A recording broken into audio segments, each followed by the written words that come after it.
Everyone, welcome back to the channel. This is Kavya Agarwal.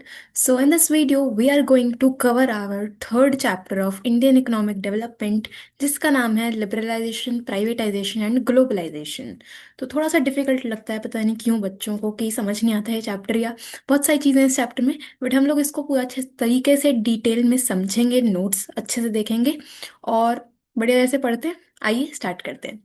सो देखिए, chapter का नाम है LPG, liberalization, privatization and globalization and appraisal.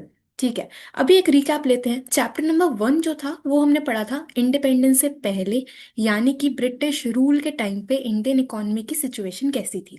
फिर हम आ गए धीरे धीरे अपने चैप्टर नंबर 2 पे, जिसमें हमने बात करी 1950 से लेके 1990 तक, यानी कि 40 सालों में इंडिया की कंडीशन क्या रही।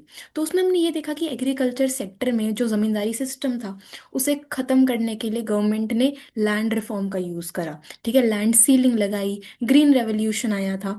ऑल्दो उसमें भी कुछ ना कुछ लूपहोल्स थे, कुछ ना कुछ लिमिटेशंस थी, बट कहीं ना कहीं जमींदारी सिस्टम वहां से खत्म हुआ था।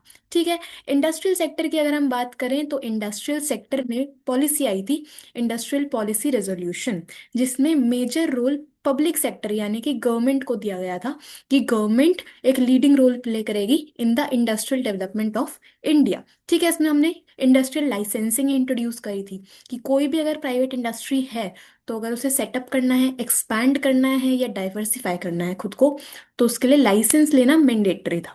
ठीक है, और अगर हम फॉरेन ट्रेड की बात करें तो फॉरेन ट्रेड में इंपोर्ट सब्स्टिट्यूशन स्ट्रैटेजी इंट्रोड्यूस हुई थी, जिससे कि हम इंपोर्ट्स को कम करके डोमेस्टिक प्रोडक्शन इंक्रीज कर पाए। ठीक है, ये सब हमने चैप्टर नंबर 2 में देखा।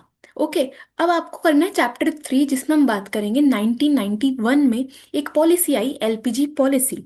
ठीक है, अब इसमें है क्या वो शुरुआत करते हैं। आपको मैंने एक रिकैप दे दिया कि पिछला पूरे चैप्टर में है क्या।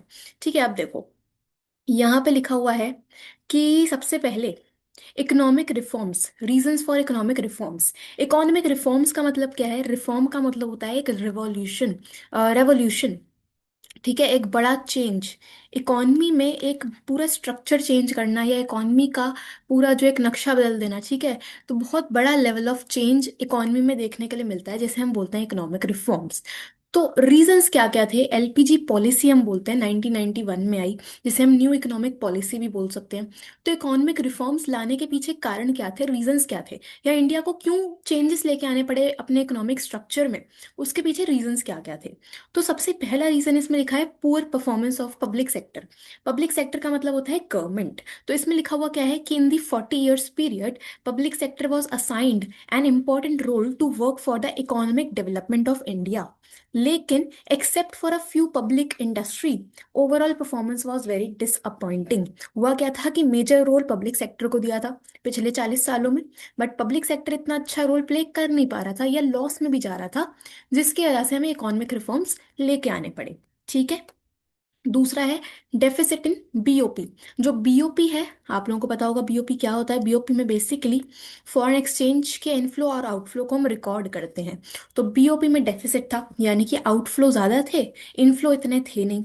सो deficit in BOP arises when foreign payments for import exceed foreign receipts over from exports. ठीक है, सो ऑल्दो हैवी टेरिफ्स लगाए थे, कोटा फिक्स कर दिए थे ताकि हमारे इंपोर्ट्स कम हो जाएं, बट स्टिल इंपोर्ट्स इंक्रीज हो रहे थे, जिसकी वजह से बहुत सारा फॉरेन एक्सचेंज हमारे देश से बाहर जा रहा था। ठीक है, तीसरा है इन्फ्लेशनरी प्रेशर। हमारी कंट्री में बहुत ज़्यादा इन्फ्लेशन था, जनरल जो गुड्स थे, एसेंशियल गुड्स थे, उनके प्राइसेस भी बहुत ज़्यादा थे। ठीक है, तो इन्फ्लेशनरी प्रेशर हो गया। फोर्थ लिखा हुआ है fall in foreign exchange reserves. Foreign exchange reserves जो थे हमारे पास, ठीक है, जितने भी कन्वर्टेबल फॉरेन करेंसीज थे, गोल्ड, स्पेशल ड्राइंग राइट्स, तो जितने foreign exchange reserves central bank hold करता है, उनका स्टॉक भी कम होता जा रहा था। ठीक है, हमारे पास इतने रिजर्व्स थे कि हम बस इंपोर्ट करा पा रहे थे, सिर्फ 2 हफ्तों तक के इंपोर्ट कराने तक के ही हमारे पास फॉरेन एक्सचेंज बचे हुए थे। ठीक है, तो ये एक प्रॉब्लम थी। फिफ्थ है ह्यूज बर्डन ऑफ डेट। बहुत ज़्यादा बेसिकली डेफिसिट में जा चुकी थी इकॉनमी, जिसकी वजह से गवर्नमेंट ने बहुत सी कंट्रीज, बहुत सारे फाइनेंशियल इंस्टीट्यूशन से लोन ले रखा था, डेट लिया हुआ था, और हमारी कंट्री जो है वो डेट ट्रैप की सिचुएशन में फंसी हुई थी। और इन सभी चीज़ों को अगर हम कंसिडर करें तो पूरा जो मैनेजमेंट था, जो एडमिनिस्ट्रेशन था, वो बहुत ज़्यादा इनएफिशिएंट था। ठीक है, इनएफिशिएंट कैसे था? कि government had to generate surplus revenue to meet challenges like unemployment, poverty and population explosion. कोई भी तरह का एडिशनल रेवेन्यू नहीं था गवर्नमेंट का। ठीक है, गवर्नमेंट का जो डेफिसिट था वो बढ़ता जा रहा था, और हमारे जो लोन्स थे वो भी इंक्रीज होते जा रहे थे, जिसकी वजह से मैनेजमेंट वॉज इनएफिशिएंट। ठीक है, तो ये कुछ 6 पॉइंट्स हैं जिसकी वजह से हम ये बोल सकते हैं कि हमें इकोनॉमिक रिफॉर्म्स लेके आने पड़े। राइट। तो हुआ क्या, ये जो पूरी इकोनॉमिक क्राइसिस की सिचुएशन है, इसको मैनेज करने के लिए हमारी इंडियन गवर्नमेंट पहुंची लोन लेने के लिए। हमें अपनी इकोनॉमी को डेवलप करना था, तो हमें रिक्वायरमेंट थी लोन की। तो Indian government approached for loan from international bank for reconstruction and development, जिसे हम वर्ल्ड बैंक बोल सकते हैं, और इंटरनेशनल मॉनेटरी फंड। ठीक है, इनसे हमें चाहिए था लोन। तो India availed $7 billion loan from these agencies as loan. ठीक है, and Dr. Manmohan Singh was the Indian finance minister in 1991, and he was greatly acknowledged for his capabilities to steer away for the economic crisis looming large on the Indian economy। तो हुआ क्या कि हमें अपनी country के लिए चाहिए था लोन 7 बिलियन का। ठीक है, जिसके लिए हम अप्रोच हमने किया किसको, वर्ल्ड बैंक को, आईएमएफ को। लेकिन लोन देने से पहले आईएमएफ ने कंडीशन रख दी कि हम आपको लोन तभी देंगे जब आप अपनी इकोनॉमी को ओपन अप करोगे। इतनी सारी रेस्ट्रिक्शंस लगाई हुई हैं यार, अगर प्राइवेट इंडस्ट्री सेटअप करनी है, एक्सपैंड करनी है, डाइवर्सिफाई करना है, तो लाइसेंस, और लाइसेंस लेने का जो टाइम था, जो ड्यूरेशन था, वो बहुत ज़्यादा टाइम टेकिंग प्रोसेस था, है ना। पब्लिक ही सब कुछ कर रही थी, गवर्नमेंट ही सब कुछ देख रही थी, प्राइवेट सेक्टर को रोल ही नहीं दिया। राइट। अगर हमें बाहर से इंपोर्ट कराना है तो वो भी पॉसिबल नहीं है, एक्सपोर्ट कराना है तो उसमें भी कुछ कुछ रेस्ट्रिक्शंस थी, बाहर के लोग हमारे देश में इन्वेस्टमेंट कर नहीं पा रहे थे। तो बहुत सारे रेस्ट्रिक्शंस थे, हमारी जो इकोनॉमी थी वो बहुत ज़्यादा क्लोज्ड थी। तो ओपन करने के लिए आईएमएफ ने कंडीशन रखी कि इंडिया को लोन तभी मिलेगा जब आप अपनी एक एलपीजी पॉलिसी लेके आओगे। ठीक है, so for availing the loan these international agencies expected India to liberalize and open up the economy by removing restrictions on the private sector. Private sector पे जितनी रेस्ट्रिक्शंस है उन्हें रिमूव करो, थोड़ा रिलीज करो, कि प्राइवेट सेक्टर भी आगे काम कर पाए। ठीक है, reducing the role of the government in many areas. Majority areas में गवर्नमेंट का ही रोल चल रहा था, हमने सेकंड चैप्टर में देखा। तो गवर्नमेंट के रोल को कम करके प्राइवेट सेक्टर के रोल को बढ़ाना है। Right. And removing trade restrictions, trade पे, इंपोर्ट एक्सपोर्ट पे जितनी भी रेस्ट्रिक्शंस हैं, रुकावट है, उन्हें हटाओ। ठीक है, इकोनॉमी को ओपन अप करो कि बहुत इजीली ट्रेड हो पाए, बहुत इजीली इन्वेस्टमेंट्स हो पाए। तो इंडिया ने अग्री करा इन सभी कंडीशंस पे जो कि वर्ल्ड बैंक और आईएमएफ ने रखी, and announce the new economic policy, जिसको हम बोलते हैं एलपीजी 1991, या फिर आप बोल सकते हो इकोनॉमिक रिफॉर्म्स। ठीक है, सो एलपीजी पॉलिसी आई कैसे, उसके पीछे ये रीजन था कि आईएमएफ ने कंडीशन रखी थी, तब हमें लोन मिला। राइट। सो अब हमें पढ़ना है न्यू इकोनॉमिक पॉलिसी के बारे में in detail. So new economic policy was announced in July 1991। इसका जो मेन एम था वो था to create a more competitive environment in the economy and remove the barriers to entry and growth of firms. ठीक है, अब new economic policy can be broadly classified into two kinds of measures. इसमें दो तरह के measures हैं new economic policy में। ये क्वेश्चन इंपॉर्टेंट है, बोर्ड्स में आया हुआ है, प्रिपेयर कर लेना, बहुत सिंपल है। देखो, दो तरह के मेजर्स होते हैं, एक है स्टेबलाइजेशन मेजर्स, दूसरे हैं स्ट्रक्चरल रिफॉर्म मेजर्स।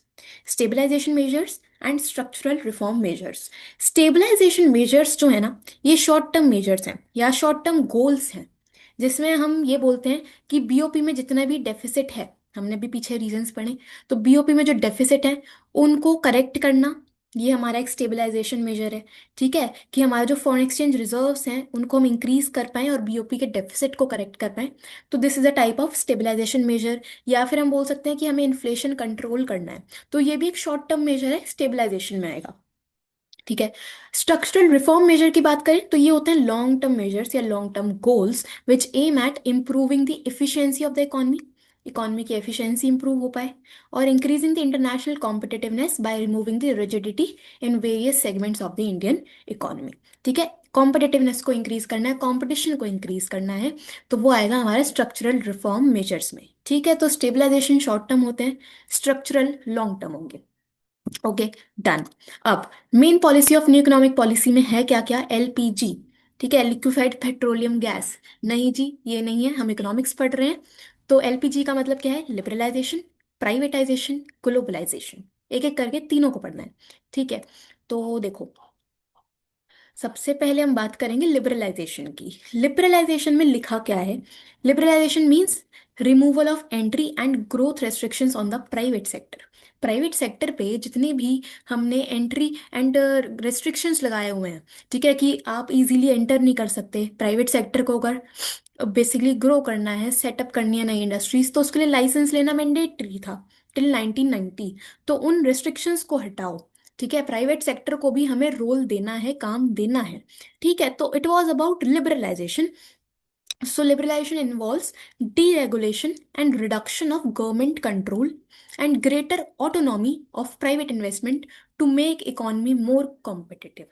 मतलब क्या है कि गवर्नमेंट का जो कंट्रोल है, जो हाँ हर जगह गवर्नमेंट खुद ही काम कर रही है, तो गवर्नमेंट के रोल को कम करो और प्राइवेट सेक्टर के रोल को बढ़ाओ। प्राइवेट सेक्टर को फ्रीडम दो, ऑटोनॉमी दो कि वो भी डिसीजन मेकिंग कर पाए, ठीक है। हर जगह गवर्नमेंट काम करेगी तो वो सोशल वेलफेयर के लिए काम करेगी, और गवर्नमेंट काम करती है तो थोड़ा काम धीरे भी होता है, हमें पता ही है, ये तो रियलिटी है। तो प्राइवेट सेक्टर को भी हमें इक्वल रोल देना है, ठीक है।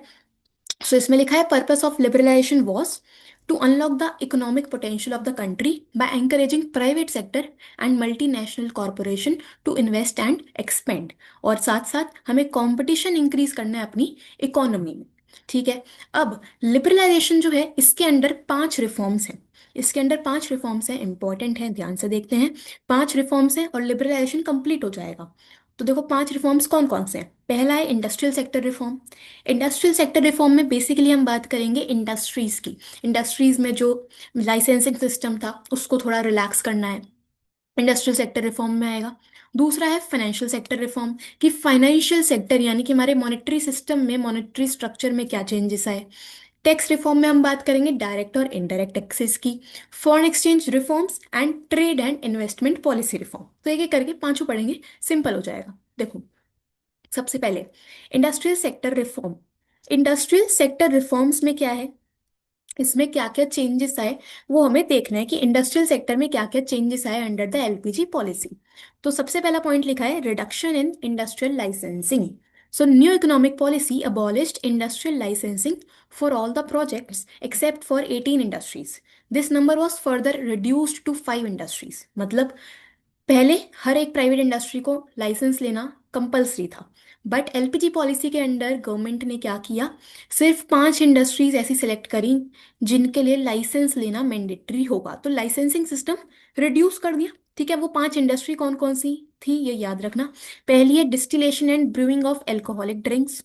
दूसरा है cigars and cigarettes of tobacco and manufacture tobacco substitutes. तीसरा है इलेक्ट्रॉनिक एरोस्पेस या डिफेंस इक्विपमेंट।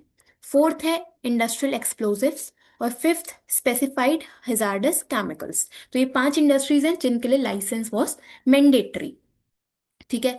बाकी no license were needed to set up new units, expand और diversify the existing line of manufacture, ठीक है। लेकिन compulsory licensing is required for the above mentioned 5 industries on the account of environmental safety and strategic consideration. So ये 5 industries हैं, इन्हीं के लिए बस लाइसेंस लेना मैंडेटरी था।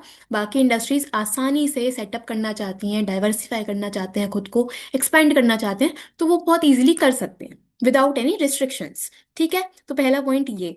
दूसरा आता है decrease in role of public sector. हमें पता है कि हमने इंडस्ट्रियल पॉलिसी रेजोल्यूशन पढ़ा जिसमें शेड्यूल ए में 17 इंडस्ट्रीज सिर्फ और सिर्फ पब्लिक सेक्टर के लिए रिजर्व थी। तो पब्लिक सेक्टर के रोल को कम किया गया अंडर दी एलपीजी पॉलिसी। तो इसमें लिखा है कि under the new economic policy number of industries reserve for public sector was reduced from 17 to 8। 17 से 8 इंडस्ट्रीज कर दी गई, और इसको बाद में सिर्फ 3 पे लेके चले गए। 3 इंडस्ट्री कौन कौन सी हैं जो कि सिर्फ और सिर्फ पब्लिक सेक्टर ही कंट्रोल कर सकता है, वो है एक तो एटॉमिक एनर्जी, दूसरा रेलवेज, तीसरा डिफेंस इक्विपमेंट, ठीक है। तो ये 3 इंडस्ट्रीज हैं जो कि सिर्फ पब्लिक सेक्टर के अंडर आती हैं। तो पब्लिक सेक्टर के रोल को कम करा गया, 17 से सिर्फ 3 इंडस्ट्रीज पब्लिक सेक्टर के लिए रिजर्व कर दी, है ना। आपको पता होगा कि रेलवे, डिफेंस, एटॉमिक एनर्जी सिर्फ और सिर्फ गवर्नमेंट के अंडर आती हैं, इसमें प्राइवेट सेक्टर का कोई रोल नहीं है, ओके। तो ये एक पॉइंट है। तीसरा है D reservation of small scale industry. तो हमने सेकंड चैप्टर में देखा था कि स्मॉल स्केल इंडस्ट्रीज के लिए गवर्नमेंट ने कुछ प्रोडक्ट्स रिजर्व कर दिए थे, बट एलपीजी के अंदर डी रिजर्वेशन हुआ है। मतलब many goods produced by small scale industries were de reserved. So बहुत सी इंडस्ट्रीज में market was allowed to determine the prices through forces of market. तो हुआ क्या कि स्मॉल स्केल इंडस्ट्रीज के लिए डी रिजर्वेशन इंट्रोड्यूस करा, ताकि वो भी कंपटीशन फेस कर पाए और क्वालिटेटिव प्रोडक्ट्स इंक्रीज कर पाए मार्केट में। ठीक है, ओके। फोर्थ है monopolies and restricted trade practices act. So with the introduction of liberalization and expansion schemes, the requirement for large companies to seek prior approval for expansion, establishment of new undertaking, merger, amalgamations, etc. were eliminated।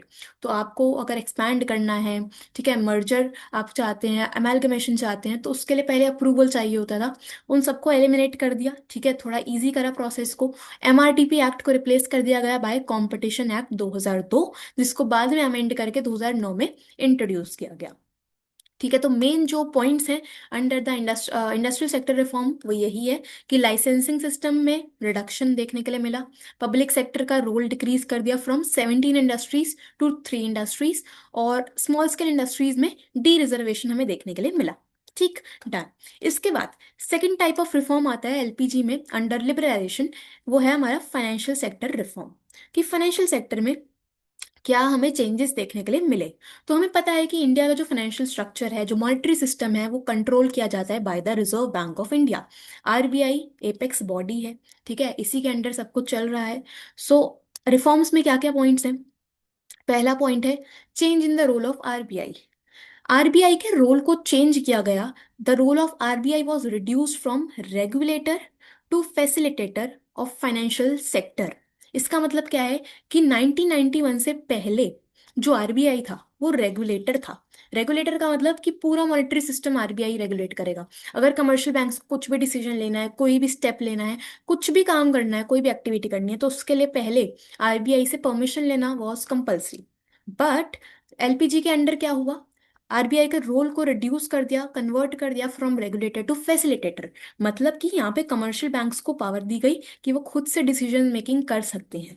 ठीक है, so as a regulator यानी कि liberalization से पहले RBI use to fix interest rate structure for the commercial banks. लेकिन जब change करा role to the facilitator, तो RBI now facilitate the free market forces to act accordingly. मतलब कि मार्केट अपने हिसाब से एक्ट कर सकती है। बेसिकली जितने भी इंस्टीट्यूशंस है, फाइनेंशियल इंस्टीट्यूशंस, कमर्शियल बैंक्स, वो खुद से डिसीजन मेकिंग कर सकते हैं। आरबीआई बस क्या करेगा, फैसिलिटेट करेगा, सपोर्ट करेगा। ठीक है, तो आरबीआई का रोल चेंज हुआ फ्रॉम रेगुलेटर टू फैसिलिटेटर, पहला पॉइंट। दूसरा पॉइंट है origin of private banks. Private banks originate हुए, प्राइवेट बैंक्स हमें देखने के लिए मिले after the liberalisation. So reform policy led to the establishment of private sector banks, Indian as well as foreign. Indian banks जैसे कि ICICI, foreign banks जैसे कि SHBC increase the competition and benefited the customers through lower interest rates and better services. हमें पता है आज के time पे हमारे देश में प्राइवेट बैंक्स भी हैं, गवर्नमेंट बैंक्स भी हैं। डिफरेंस यही होता है कि गवर्नमेंट सेक्टर में जो काम है वो थोड़ा धीरे होता है, प्राइवेट बैंक्स में वही काम जल्दी हो जाता है ना। गवर्नमेंट बैंक्स में आपको लाइनों में लगना पड़ता है, प्राइवेट सेक्टर में, प्राइवेट बैंक्स में काम जल्दी हो जाता है। तो जितने प्राइवेट बैंक्स हैं वो भी लिबरलाइजेशन के बाद ही हमें देखने के लिए मिले हैं। ठीक है, उसके बाद थर्ड पॉइंट है increase in limit of foreign investment. Foreign investment की इंक्रीज लिमिट इंक्रीज करी गई। फॉरेन इन्वेस्टमेंट मतलब कि बाहर के लोग, फॉरेनर्स, बाहर के बिजनेसेस हमारे देश में इन्वेस्टमेंट कर सकते हैं, उसकी लिमिट को बढ़ा के कितना कर दिया, 74% कर दिया। ठीक है, तो जितने भी फॉरेन इंस्टीट्यूशनल इन्वेस्टर्स हैं जैसे कि merchant bankers, mutual funds, pension funds were now allowed to invest in Indian financial markets. Easily वो इंडिया की फाइनेंशियल मार्केट्स में, मॉनेटरी सिस्टम में इन्वेस्टमेंट्स कर सकते हैं, और लिमिट बढ़ा के 74% कर दी गई। Okay, done. फोर्थ है ease in expansion process. So banks were given freedom to set up new branches without the approval of RBI. तो आरबीआई के अप्रूवल के बिना ही बैंक्स जो हैं, कमर्शियल बैंक्स जो हैं, वो ब्रांचेस ओपन कर सकते हैं, खुद को एक्सपैंड कर सकते हैं। थोड़ा बहुत पेपर वर्क था, बट थोड़ा सा कम कर दिया गया। ठीक है, पहले रेस्ट्रिक्शन ज्यादा हो रही थी, बट लिबरलाइजेशन के बाद से बैंक्स को अलाउ किया गया कि वो बहुत इजीली एक्सपैंड कर सकते हैं अपने ऑपरेशंस को। ठीक है, so this was all about financial sector reform. Okay. तीसरा आता है टैक्स रिफॉर्म। सो आपको पता है टैक्स का मतलब क्या है, कि गवर्नमेंट का जो मेजर सोर्स ऑफ रेवेन्यू है वो गवर्नमेंट टैक्स से अर्न करती है। टैक्स अब आपका इनकम और प्रॉपर्टी पे भी लगाया जा सकता है, टैक्स गुड्स एंड सर्विसेज पे भी लग सकता है। सो डायरेक्ट टैक्स होता है कौन सा टैक्स है, जो कि इनकम पे लगाया जाता है इंडिविजुअल्स की या बिजनेसेस के प्रॉफिट्स पे लगाया जाता है, जैसे कि इनकम टैक्स हो गया, कॉर्पोरेट टैक्स हो गया, वेल्थ टैक्स हो गया, कैपिटल गेन टैक्स हो गया। ये सब आते हैं डायरेक्ट टैक्स में, जिनका बर्डन आप शिफ्ट नहीं कर सकते। ठीक है, जिस पर्सन की इनकम है वही टैक्स पे करेगा। और इनडायरेक्ट टैक्सेस होते हैं वो टैक्सेस जो कि आप गुड्स और सर्विसेज पे लगाते हो, जिसमें हम बात करते हैं जीएसटी की। जीएसटी की, ठीक है। तो दो टाइप के टैक्स, डायरेक्ट एंड इनडायरेक्ट। अब इसमें क्या क्या रिफॉर्म्स आए, तो पहला लिखा है rationalization of direct tax. So since 1991 there has been a continuous reduction in income and corporate tax, as high tax rate were an important reason for tax evasion. सो 1991 के बाद से जो इनकम टैक्स है, कॉर्पोरेट टैक्स है, यानी कि direct tax है, उनके टैक्स रेट्स को कम किया गया, क्योंकि ज़्यादा टैक्स रेट्स होते हैं तो लोग टैक्स की चोरी करते हैं, जैसे हम टैक्स इवेजन बोलते हैं। तो सेविंग्स को एंकरेज करने के लिए, इन्वेस्टमेंट्स को एंकरेज करने के लिए डायरेक्ट टैक्स में रैशनलाइजेशन देखने के लिए मिला। ठीक है, दूसरा है रिफॉर्म्स इन इनडायरेक्ट टैक्सेस। तो इसमें लिखा है considerable reform have been made in indirect taxes to facilitate establishment of common national market for goods and commodity. और जीएसटी आया था, गुड्स एंड सर्विसेज एक्ट, 1 जुलाई 2017 को, जिसने बेसिकली इसका मोटो क्या था, one nation one tax and one market. ठीक है, तो बहुत सारे इनडायरेक्ट टैक्सेस पहले होते थे, उन सबको रिप्लेस करके एक इनडायरेक्ट टैक्स आया जिसका नाम है जीएसटी। ठीक है, इसके साथ साथ जो प्रोसेस था टैक्स फाइलिंग का, ठीक है, on the part of tax payers, उनको सिंप्लीफाई कर दिया गया।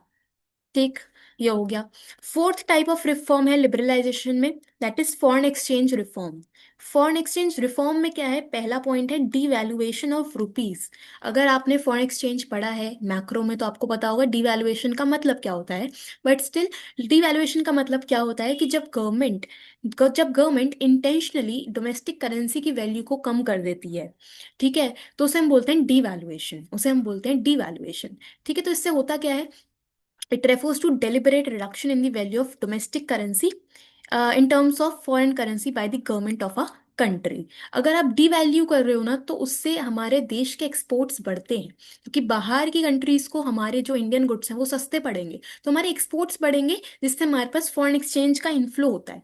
ठीक है, तो गवर्नमेंट ने क्या किया था, under the liberalization Indian rupees को डीवैल्यू करा, जिससे क्या हुआ, फॉरेन एक्सचेंज का इन्फ्लो इंक्रीज हुआ था हमारे देश में।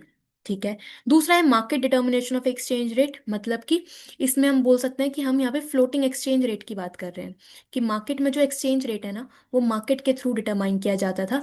गवर्नमेंट ने मार्केट फोर्सेस को अलाउ किया कि वही एक्सचेंज रेट फिक्स करे थ्रू डिमांड एंड सप्लाई। ठीक है, तो बहुत छोटा सा है फॉरेन एक्सचेंज रिफॉर्म्स में, डीवैल्यू करा एक्सपोर्ट्स को इंक्रीज करने के लिए, और मार्केट को पावर दी कि वो एक्सचेंज रेट फिक्स करे। ठीक है जी। फिफ्थ आता है last, trade and investment policy reform. So trade and investment policy में लिखा है कि 1991 से पहले अ लॉट ऑफ रिस्ट्रिक्शंस, जैसे कि tariffs and quotas were imposed on imports to protect the domestic industry. ठीक है, लेकिन इसमें हमने क्या किया, बेसिकली एलपीजी के अंडर हमें क्या करना था, हमें इंटरनेशनल कॉम्पिटिटिवनेस इंक्रीज करनी थी, हमें फॉरेन इन्वेस्टमेंट्स को प्रमोट करना था, हमें अपनी लोकल इंडस्ट्रीज की बेसिकली क्वालिटी को इम्प्रूव करना था, उनकी एफिशिएंसी को इम्प्रूव करना था, जिसके लिए हम यहाँ पे रिफॉर्म्स लेके आए। जिसमें पहला तो पॉइंट आता है removal of quantitative restrictions on import and export. मतलब क्या है, कि जो क्वांटिटेटिव रेस्ट्रिक्शंस थी, यानी कि जो कोटास थे, उनको रिमूव कर दिया गया। ठीक है, उनको रिमूव कर दिया गया। So, quantitative restrictions on import of manufactured consumer goods and agricultural products were fully removed from April 2001। तो आप इजीली इंपोर्ट कर सकते हो, उस पर कोई रेस्ट्रिक्शन नहीं थी, है ना, क्योंकि इंपोर्ट अगर आप कर रहे हो तो उससे बेनिफिट है। अगर आपको कोई चीज़ आप अपनी डोमेस्टिक कंट्री में बना रहे हो, प्रोड्यूस कर रहे हो, और उसमें ज़्यादा कॉस्ट आ रहा है, तो इससे बेहतर ये है ना कि आप बाहर से बना बनाया इंपोर्ट कर लो, हो सकता है आपको सस्ते में पड़ जाए। ठीक है, तो जो क्वांटिटेटिव बैरियर्स थे उनको रिमूव करा। दूसरा, एक्सपोर्ट ड्यूटीज को रिमूव कर दिया, मतलब इंडिया से अगर हमें कुछ भी चीज़ बाहर भेजनी है, एक्सपोर्ट करना है, तो उस पर कोई भी ड्यूटी नहीं लगेगी। So export duties were removed to increase the competitive position of Indian goods in the international markets. ठीक है, तीसरा है reduction in import duties. So import duties यानी कि अगर हमें इम्पोर्ट कराना है तो उस पर भी कुछ ना कुछ टैक्स देना होता था, तो वो टैक्स को थोड़ा कम कर दिया। ठीक है, कम इसलिए करा ताकि हम थोड़ा कम ही इम्पोर्ट कराएं और डोमेस्टिक प्रोडक्शन को भी हम फोकस करके चलें। ठीक है। एक्सपोर्ट ड्यूटी को तो पूरी तरह रिमूव कर दिया कि हम इजीली एक्सपोर्ट कर पाएं, राइट, जिससे इनफ्लो हो फॉरेन एक्सचेंज का, हमारे जो गुड्स हैं वो फॉरेन मार्केट्स में एंटर कर पाएं। बट जो इम्पोर्ट ड्यूटी था उसको थोड़ा कम किया ताकि हम थोड़ा लिमिट में ही इम्पोर्ट कराएं। ठीक है, ये भी हो गया। इसके बाद relaxation in import licensing system. So import licensing was abolished except in case of hazardous and environmentally sensitive industries. तो अगर आपको import कराना है तो उसके लिए भी लाइसेंस का रिक्वायरमेंट होता था, तो उसमें भी कुछ ना कुछ रिलैक्सेशन या सिंप्लीफिकेशन देखने के लिए मिला था under the new economic policy. ठीक है। सो ये 5 रिफॉर्म्स थे जो कि हमने लिबरलाइजेशन के अंडर पढ़े। सबसे पहले हमने बात करी इंडस्ट्रियल सेक्टर रिफॉर्म की, दूसरा था हमारा फाइनेंशियल सेक्टर रिफॉर्म, तीसरा था टैक्स रिफॉर्म, फोर्थ हमने पढ़ा फॉरेन एक्सचेंज रिफॉर्म, और फिफ्थ था trade and investment policy reform. ठीक है, डन, ओके। अब चलते हैं सेकंड पे जो कि हमारा प्राइवेटाइजेशन। प्राइवेटाइजेशन में सिंपल है, ज़्यादा कुछ नहीं है। प्राइवेटाइजेशन नाम से ही पता चल रहा है, it refers to shedding of the ownership और management of a government owned enterprise. मतलब कि गवर्नमेंट को कंट्रोल कम दो, गवर्नमेंट का पावर कम कर दो, और मेजॉरिटी ओनरशिप हमें देनी है प्राइवेट सेक्टर को। So privatisation implies greater role of the private sector in the economic activities of the country, कि जितना भी काम है, जितनी भी एक्टिविटीज हैं, उसमें प्राइवेट सेक्टर को हमें ग्रेटर रोल प्रोवाइड करना है।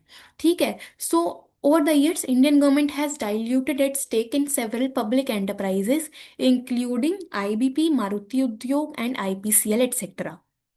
मेजॉरिटी मेन चीज है कि प्राइवेटाइजेशन हम कर कैसे सकते हैं। हमें अगर प्राइवेट सेक्टर का रोल इंक्रीज करना है अपनी इकोनॉमी में, तो उसमें दो तरीके थे।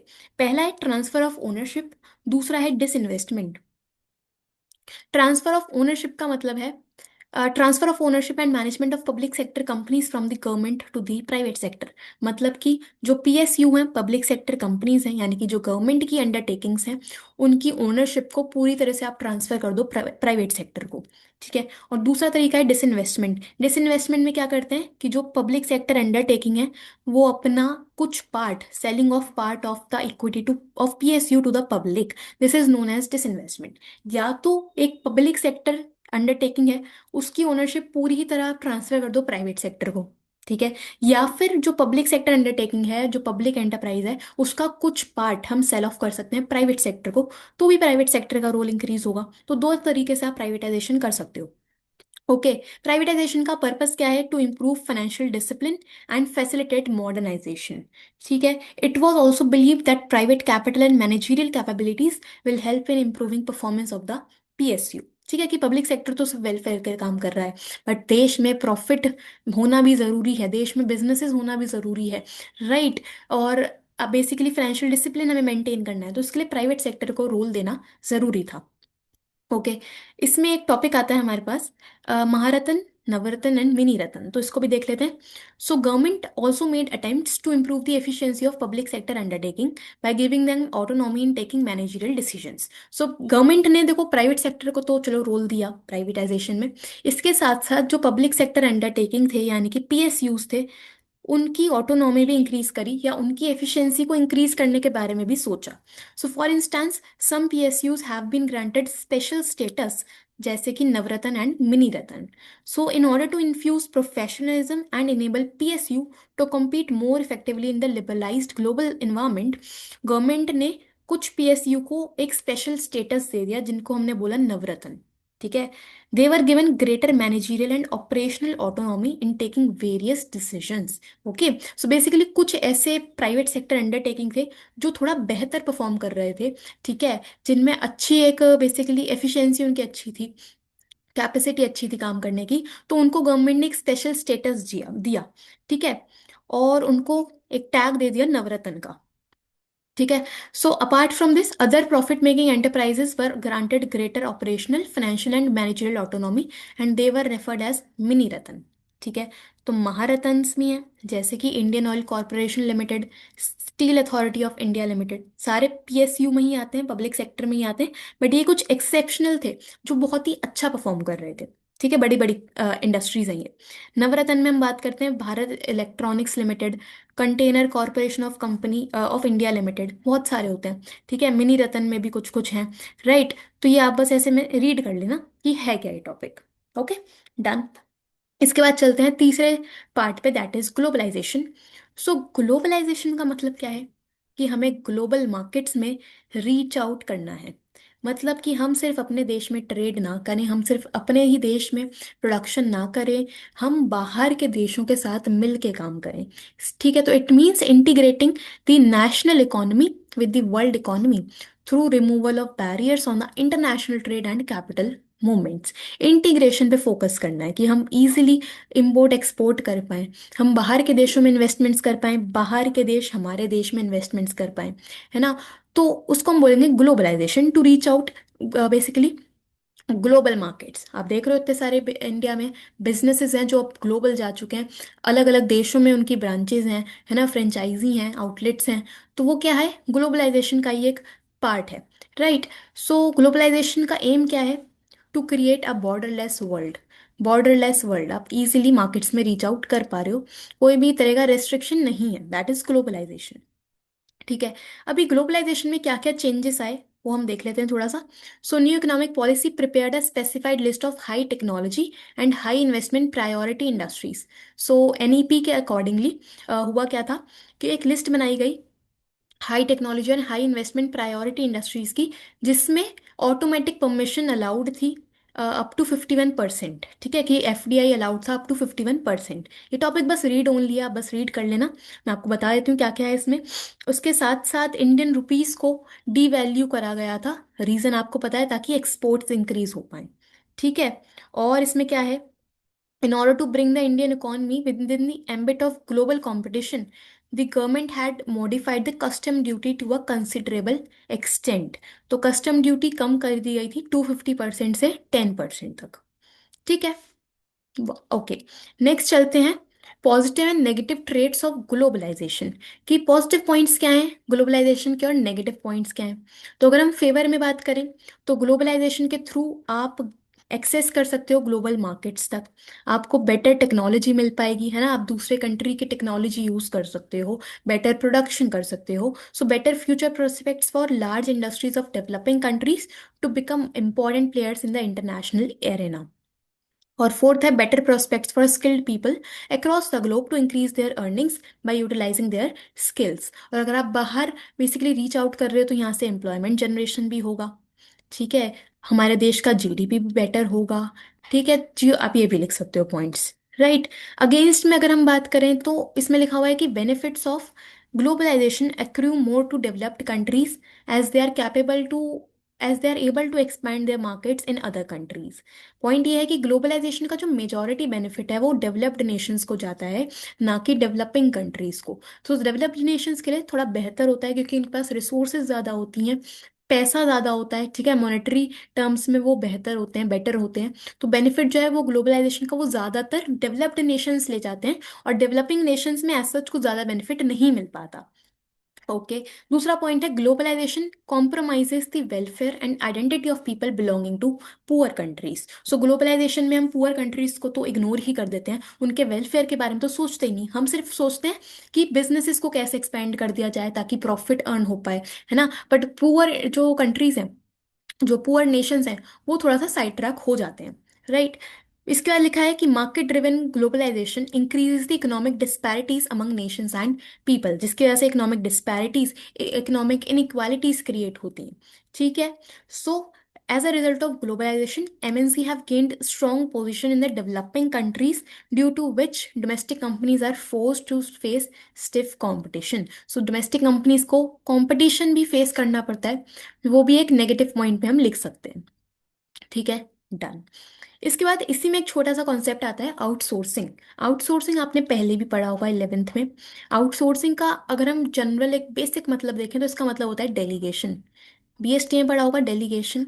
ठीक है, डेलीगेशन का मतलब क्या है कि जो काम आप पहले खुद से कर रहे थे कंट्री में, अब वो आप किसी थर्ड पार्टी को अलॉट कर रहे हो, थर्ड पार्टी को आप दे रहे हो, डेलीगेट कर रहे हो।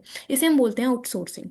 सो outsourcing refers to hiring business services from external sources, mostly from other countries which were previously provided internally or from within the country। ठीक है, so these service include legal advice, computer services, advertisement, security etcetera. So outsourcing का मतलब क्या है? Contracting out some of its activity to a third party which were earlier perform by the organization. तो पहले जो काम एक कंट्री खुद से कर रही थी, एक ऑर्गेनाइजेशन खुद से कर रही थी, अब वो डेलीगेट कर देंगे, कॉन्ट्रैक्ट आउट कर देंगे किसी थर्ड पार्टी को। इसी को हम बोलेंगे आउटसोर्सिंग। ठीक है, so outsourcing is an important outcome of globalisation process. और अगर हम बात करें, it has intensified in recent times because of the growth of fast mode of communication, particularly the growth of IT sector. ठीक है, अब इसमें से क्वेश्चन ये आता है कि India India has become a favourable destination of outsourcing. India जो है एक अच्छा डेस्टिनेशन बन चुका है आउटसोर्सिंग का। मतलब बहुत सारी कंट्रीज इंडिया को आउटसोर्स करते हैं अपना काम। ठीक है, अब रीजन क्या क्या है इसके कि इंडिया एक आउटसोर्सिंग हब क्यों बन चुका है? पहला पॉइंट है availability of skilled man power. So India has vast skilled man power, जिससे क्या होता है, एमएनसीज का एक ट्रस्ट बनता जा रहा है इंडिया के मैन पावर पे। दूसरा, इंडिया में गवर्नमेंट की पॉलिसीज थोड़ी फेवरेबल हैं। ठीक है, so MNC get various types of lucrative offers from the Indian government, जैसे कि tax holiday, tax concession etcetera. India में जो वेज रेट्स हैं वो कम है, तो चीप लेबर अवेलेबल है। तो बाहर की कंट्रीज के लिए फायदा होता है कि वो सस्ते में हमारे से काम करवा सकते हैं। ठीक है, and considerable growth of Indian IT sector. हमारे देश का जो आईटी सेक्टर है वो धीरे धीरे इंप्रूव होता जा रहा है, जिसकी वजह से इंडिया एक आउटसोर्सिंग हब बन चुका है। ओके, तो ये क्वेश्चन आपको ध्यान रखना है। ठीक है जी, इसके बाद हमारे पास क्या लिखा है? नेक्स्ट है developed countries oppose outsourcing to India because outsourcing leads to outflow of funds from the developed countries to India, which reduces the income disparities between the two countries.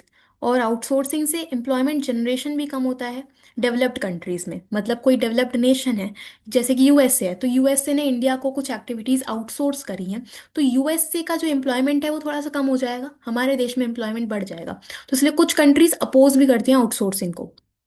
ठीक है, चलिए, तो ये हो गया हमारा ग्लोबलाइजेशन भी डन। इसके बाद कुछ छोटे छोटे टॉपिक्स बचे हैं, जैसे कि WTO, world trade organization. So world trade organization है क्या? बेसिकली हमारे कंट्रीज में ट्रेड को फैसिलिटेट करने का काम किसका है? वर्ल्ड ट्रेड ऑर्गेनाइजेशन का है।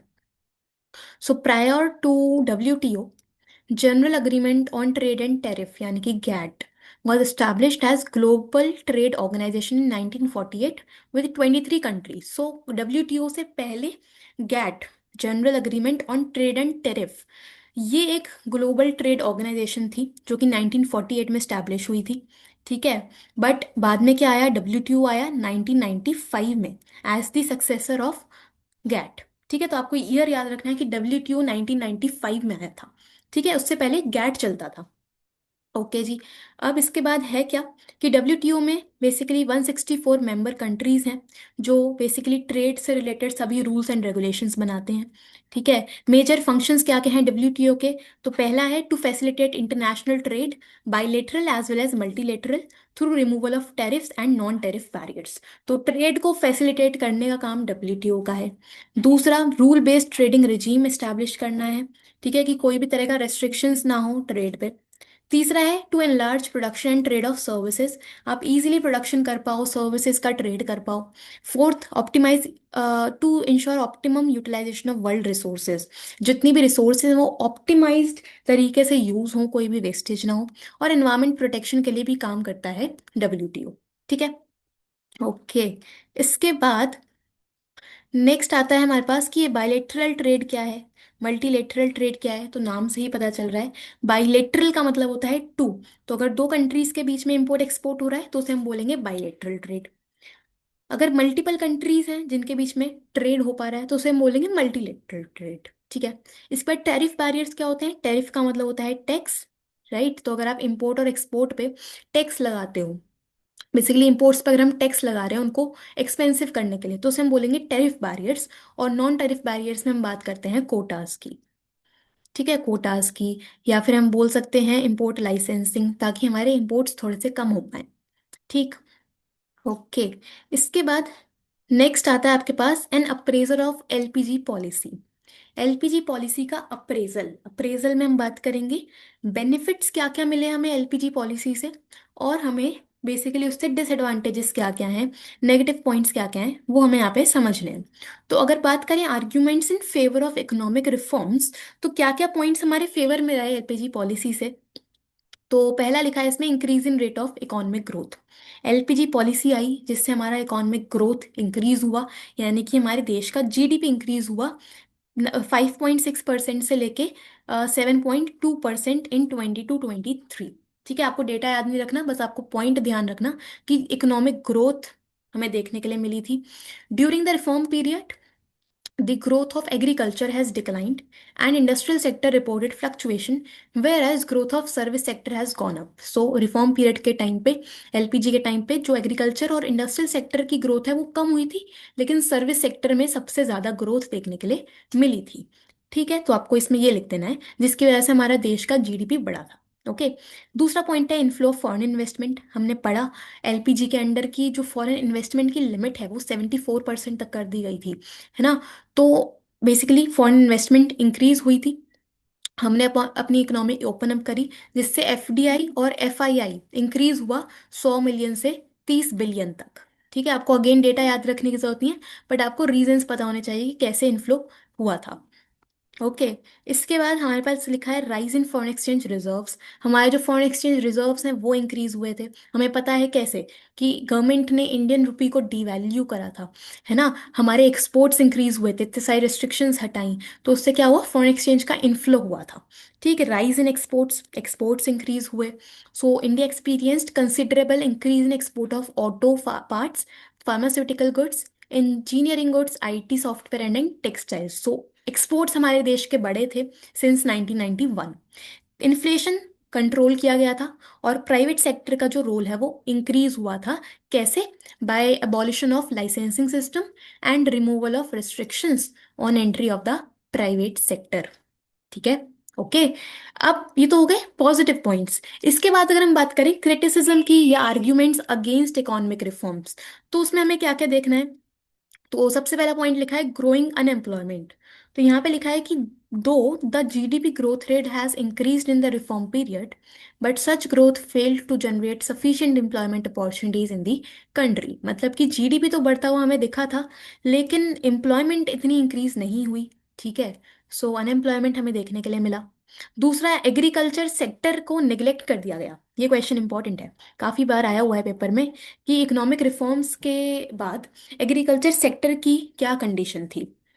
सो इसमें लिखा है कि new economic policy has neglected the agricultural sector as compare to industry, trade and service sector. इसमें लिखा हुआ क्या क्या है, थोड़ा सा विजिबल नहीं होगा आप लोगों को, बट मैं बता देती हूँ। पहला पॉइंट है रिडक्शन ऑफ पब्लिक इन्वेस्टमेंट।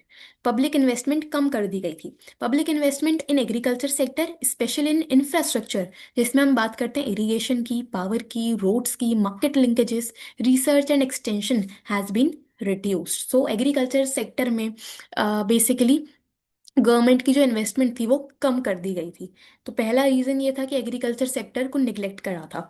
दूसरा, रिमूवल ऑफ सब्सिडीज। ठीक है, removal of subsidies, removal of subsidy. So removal of fertilizer subsidy has increase the cost of production, जिससे स्मॉल एंड मार्जिनल फार्मर्स को नुकसान हुआ था, तो सब्सिडीज रिमूव कर दी। ये भी एक नेगेटिव पॉइंट्स। तीसरा है liberalization and reduction in import duties. So this sector has been experiencing a number of policy changes, जैसे कि import duty on agricultural products, उनको रिड्यूस कर दिया। मिनिमम सपोर्ट प्राइस कम कर दिया था गवर्नमेंट ने। ठीक है, जिससे क्या हुआ कि इंडियन फार्मर्स को नुकसान हुआ, और उनको कंपटीशन फेस करना पड़ता था। वैसे ही हमारे जो फार्मर्स थे उनकी पोजीशन खराब थी, और खराब होती जा रही थी। ठीक है, shift towards cash crop. So due to export oriented policy strategy in agriculture, the production shifted from food grains to cash crops for the export market.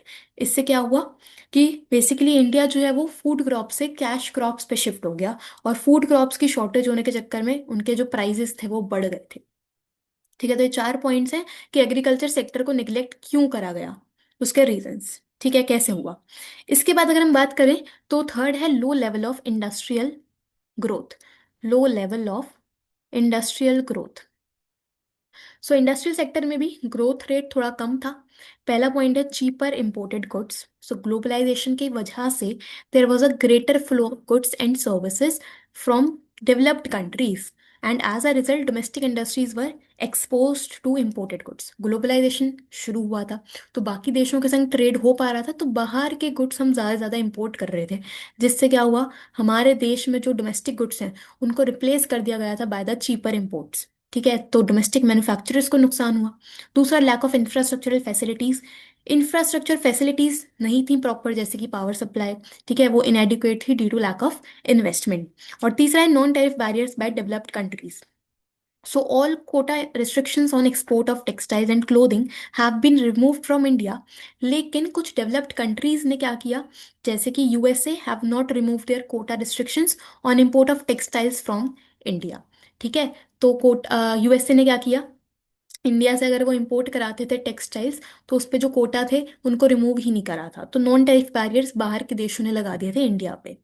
ठीक है, तो जिसकी वजह से हम एक्सपोर्ट नहीं कर पा रहे थे। ओके, सो ये हो गया इंडस्ट्रियल सेक्टर। फोर्थ है इनइफेक्टिव डिसइन्वेस्टमेंट पॉलिसी।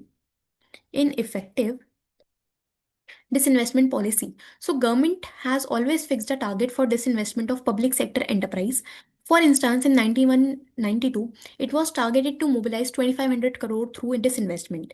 ठीक है, सो गवर्नमेंट ने क्या किया, डिसइन्वेस्टमेंट पॉलिसी इंट्रोड्यूस करी थी। हमने पढ़ा प्राइवेटाइजेशन में कि कुछ पार्ट पीएसयू का प्राइवेट सेक्टर को हम सेल कर देते हैं, तो उससे होगा क्या कि गवर्नमेंट के पास इनफ्लो होगा कैश का, है ना। अगर आप एक पार्ट सेल कर रहे हो अपनी ऑर्गेनाइजेशन का, तो आपको इनफ्लो मिलेगा, है ना, कैश आपको मिलेगा। बट डिसइन्वेस्टमेंट पॉलिसी भी कहीं ना कहीं इतनी इफेक्टिव नहीं रही, क्योंकि इसमें लिखा है the assets of PSUs were under valued and sold to the private sector. जो एसेट्स थे पीएसयूज के वो अंडर वैल्यू थे। और दूसरा, जितने भी प्रोसीड्स या जितना भी इनफ्लो हमें डिसइन्वेस्टमेंट से मिला था, वो गवर्नमेंट ने किसी भी प्रोडक्टिव एक्टिविटी के लिए यूज ही नहीं करा, या इंफ्रास्ट्रक्चरल डेवलपमेंट के लिए यूज ही नहीं करा। It was use to compensate shortage of government revenue rather than using it for the development of PSU and building social infrastructure in the country. ठीक है, तो पहला पॉइंट तो ये था कि जितने भी एसेट्स थे वो अंडर वैल्यू थे। और दूसरा, डिसइन्वेस्टमेंट से जो भी रेवेन्यू हुआ, वो गवर्नमेंट ने अपने डेफिसिट को खत्म करने के लिए ही यूज कर दिया, और एज सच कोई सोशल इंफ्रास्ट्रक्चर डेवलप ही नहीं हुआ हमारे देश में। ठीक है, सो इसलिए डिसइन्वेस्टमेंट पॉलिसी इनइफेक्टिव मानी गई। ओके, इसके बाद नेक्स्ट है ineffective tax policy. So the tax reduction in the reform period was done to generate larger revenue and to curb tax evasion, but it did not result in increase in tax revenue for the government. Although government ने क्या किया था, tax rate कम किया था under the tax reform, right, जिससे tax evasion हम कम कर पाए, राइट। बट उससे भी एज सच गवर्नमेंट का टैक्स रेवेन्यू ज़्यादा कुछ इंक्रीज हुआ नहीं था, तो प्रॉब्लम इतनी ज़्यादा सॉल्व हुई नहीं। ओके, नेक्स्ट आता है आपके पास spread of consumerism. Consumerism spread हुआ था। So new policy has been encouraging a dangerous trend of consumerism by encouraging the production of luxuries and item of superior consumption. सो एलपीजी के बाद से लग्जरीज का प्रोडक्शन इंप्रूव हुआ था, increase हुआ था, जिससे अगर नीड नहीं भी है तो भी लोग खर्चा करके वो बेसिकली परचेज कर रहे थे। कंज्यूमरिज्म हमें देखने के लिए मिल रहा था। और जो ग्रोथ थी वो अनबैलेंस्ड थी, हमने देख ही लिया कि एग्रीकल्चर सेक्टर इतना ग्रो नहीं हुआ, सर्विस सेक्टर में ग्रोथ थी, ठीक है, इंडस्ट्रियल सेक्टर में ग्रोथ थी भी, बट कहीं ना कहीं कुछ कुछ नेगेटिव पॉइंट्स भी हमने देखे। तो कुछ सेक्टर तो ग्रो हो रहे थे, बट कुछ सेक्टर अंडर बैलेंस्ड हमें वहाँ पे ग्रोथ देखने के लिए मिल रही थी। ठीक है, तो ये हो गया arguments in against the LPG policy. Okay, इसके बाद लास्ट टॉपिक है बस डीमोनेटाइजेशन। डीमोनेटाइजेशन का मतलब क्या है, नोटबंदी। ठीक है, डीमोनेटाइजेशन में पता है कि हमें पता है कि On the 8th November 2016, the government of India made an announcement with profound implication for the Indian economy. Basically कि एक करेंसी जो कि अभी लीगल टेंडर माना जाता है, जिसको आप एज मनी यूज कर सकते हो, एक्सचेंज कर सकते हो, खरीद सकते हो चीजें उस नोट को दिखा के, उन नोट को गवर्नमेंट अगर बेसिकली हटा ही दे, है ना, इसको हम बोलते हैं demonetization. So it was decided to demonetize high value currency notes of denomination 500 and 1000, ceasing to be legal tender except for a few specified purpose. So demonetization का मतलब क्या है, it is the act of removing a currency unit of its status as legal tender। ठीक है, कि पहले 500 के note से हम चीजें खरीद सकते थे, बट 500 का नोट क्या कर दिया, हटा ही दिया कि अब वो लीगल टेंडर नहीं माना जाएगा। राइट, तो उसे हम बोलते हैं डीमोनेटाइजेशन, कि एक करेंसी को आप बेसिकली अब करेंसी मान ही नहीं रहे, लीगल टेंडर कंसीडर ही नहीं कर रहे। ठीक है, तो इसमें क्या है, गवर्नमेंट का इसमें फीचर्स क्या क्या है, इसकी डेट याद रखना, 8 नवंबर 2016 को डीमोनेटाइजेशन हुआ था। ओके, अच्छा जी, और इसमें लिखा हुआ है कि on May 19 2023 RBI announced to withdraw those are currency notes from circulation and general public were encouraged to deposit or exchange those are bank notes। ठीक है, चलो फीचर्स पढ़ते हैं। फीचर्स क्या क्या है डिमोनेटाइजेशन के, रटने नहीं है बस, एक बार रीड कर लो, काफी रहेगा। So demonetisation is viewed as a tax administration major.